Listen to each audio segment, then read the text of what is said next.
Se inicia la campaña electoral. ¿Quién gobernará en Aragón a partir del 28 de mayo? El Confidencial. Empate técnico del PP y PSOE en Aragón. Eldiario.es. El PP alcanzaría al PSOE en Aragón y Aragón existe, será decisivo según el CIS. El País. Aragón se prepara para otro sudoku de pactos. El Periódico. El PP ganaría las elecciones en Aragón, pero necesitaría a Aragón existe y Vox para gobernar según el CIS. ¿Cómo será el mapa electoral tras las elecciones? ¿Resistirá el PAR su crisis interna? ¿Cómo afectará la irrupción de Teruel Existe? ¿Será el final de la carrera política de Lambán? Nos lo cuentan nuestros invitados.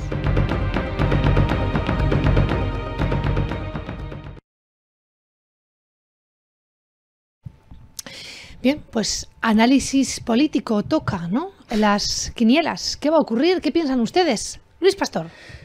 Lo primero es destacar que después de muchos años que no se pudo votar, llevamos ya 40 y tantos años teniendo ese derecho que como persona podemos decidir. O sea, que tenemos en nuestra mano el poder cambiar gobiernos de todo tipo, tanto a nivel estatal, autonómico, comarcal, incluso local.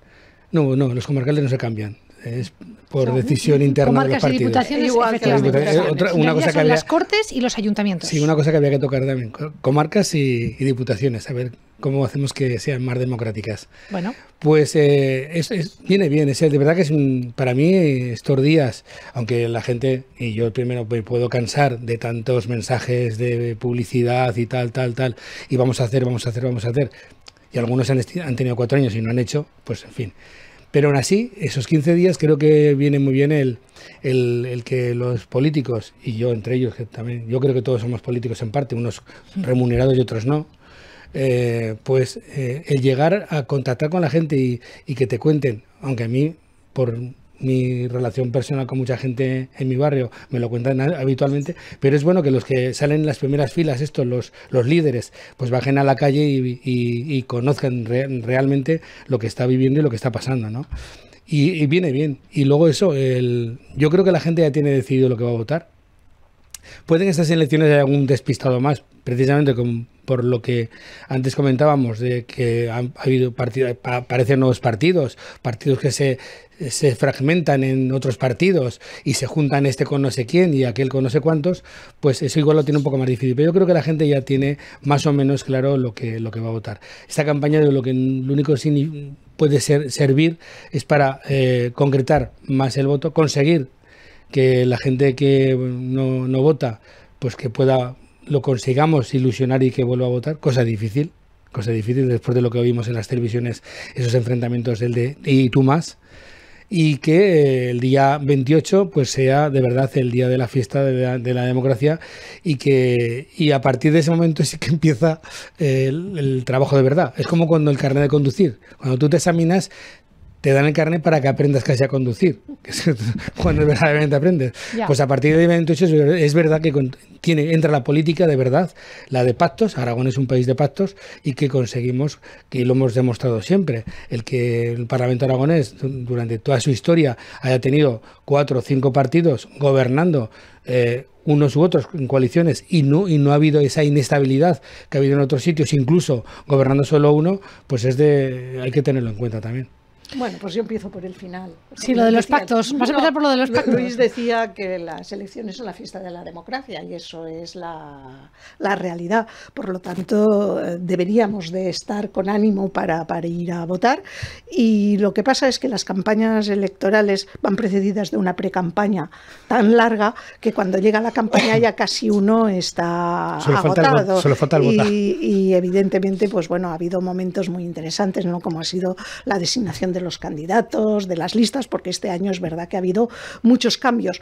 Cambios como los que auguran las propias encuestas, soplan vientos de cambio, y las encuestas todas, incluida la última del CIS, pues dan un aumento importante al Partido Popular, hasta un empate técnico, y algunas encuestas los dan incluso por encima del Partido Socialista.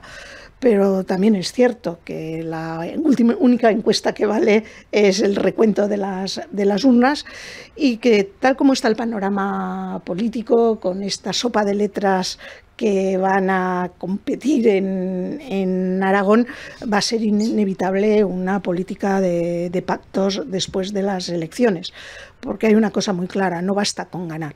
Para gobernar hay que tener la mayoría y ser capaz de formar gobiernos.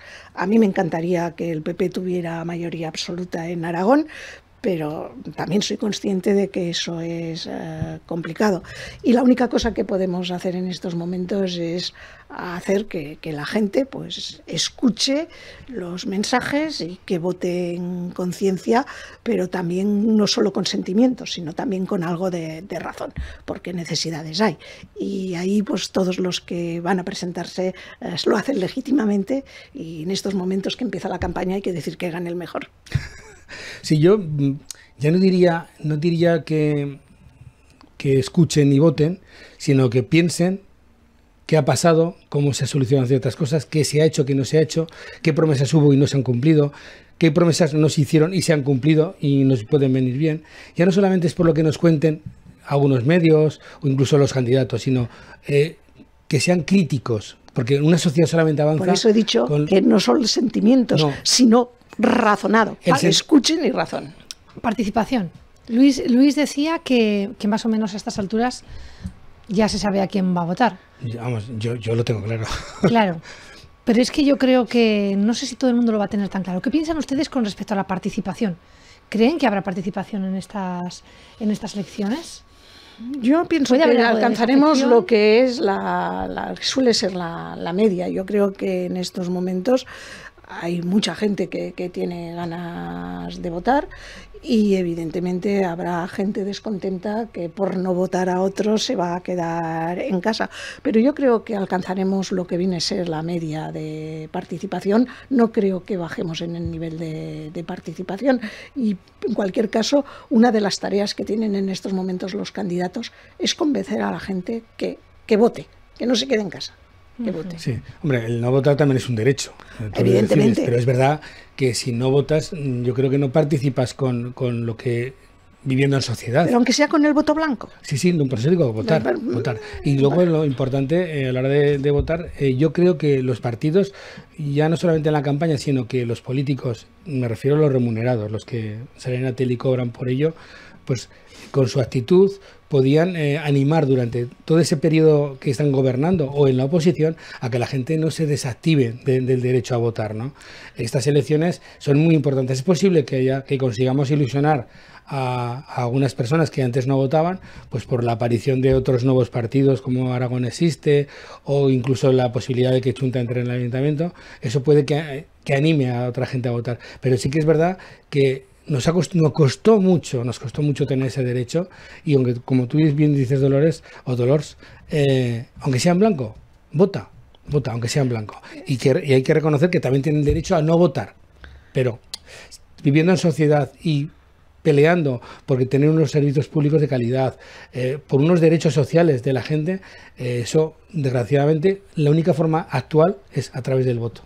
Hombre, yo creo que lo mejor de la democracia es precisamente la posibilidad de participar, y aunque sea un derecho no votar, es hurtarte esa participación. Por lo tanto, los descontentos se pueden manifestar de muchas maneras, y una de ellos es, pues yo no voy a votar al que he votado siempre porque estoy descontento, claro, pero voy a votar en blanco, por lo menos para que el resto decida ahí que aumente la participación. ¿Cabreo? Nuevamente sí es un voto de descontento, ya no te diría de cabreo. Es que el voto en blanco va a la mayoría, ¿O qué se hace con el voto en blanco? El voto en blanco no la ley Down es muy complicada. El voto en blanco no suma. La abstención sirve para que el que más votos saca, aunque no sea mayoritario, gane. La abstención va al que gana.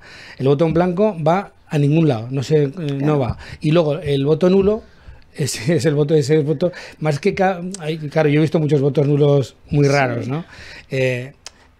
Ese sí que es el voto de cabreo, porque normalmente el voto nulo con el es cupo, porque meten dos papeletas de partidos distintos o porque escriben en la, la papeleta. O ponen cosas. Con el cupo del voto en blanco después no va a parar al final si hay algún tipo... No, un voto en blanco es un voto en blanco, ¿no? Y es totalmente... Y es una forma de decir yo quiero participar. Sí, pero no me convence ninguno de lo que se presenta. Pero bueno, lo que hay que animar es a que la gente escuche y que vea las distintas alternativas que en estos momentos hay muchas. Ayudar a replantear cómo hacemos el tema electoral. La ley electoral, claro, desde mi punto de vista, como militante, como se llama, de izquierdas, soberanista y tal, y raro que soy muchas veces, fíjate, soy zaragocista, imagínate, pues el derecho, cuando hablamos de participar, verdaderamente la gente participaría cuando pudiera elegir ellos mismos a la persona que quiere votar. O sea, me refiero a las listas abiertas tienen también su problemática. Es que me estoy informando porque tengo que decirlo. El voto nulo se produce cuando hay un voto que es nulo, que está fuera de la normalidad. Pero el voto en blanco... El voto en blanco, que se produce cuando no hay nada o en su caso la papeleta no señala ningún nombre, bueno, pues tiene consecuencias, porque según la ley electoral el voto se considera válido y se suman los votos obtenidos por las diferentes candidaturas para hacer el reparto de escaños. Sí, entonces, como bien intuía, el voto en blanco sí que suma. Lo que pasa es cuando entra en juego la ley 2. Sí, pero entra en la ley 2. El que no suma es el nulo. El nulo no suma. Suma, pero no va al mayoritario. Y la abstención lo que refleja es el enfado, el descontento que la sociedad en general tiene con los políticos, que es cuando decide, pues no voy a votar. Es el desprestigio. Ese es el gran problema, ese desprestigio que viene arrastrando la política, que genera esa desafección que se traduce en decir, las elecciones no van conmigo, porque el que va a votar por lo menos no está desafectado. Lo que no está es convencido por nadie, pero el que no va a votar tiene una profunda desafección. Esa desafección de la política viene por un grupo reducido de políticos y políticas que hacen de la política un negocio. Normalmente.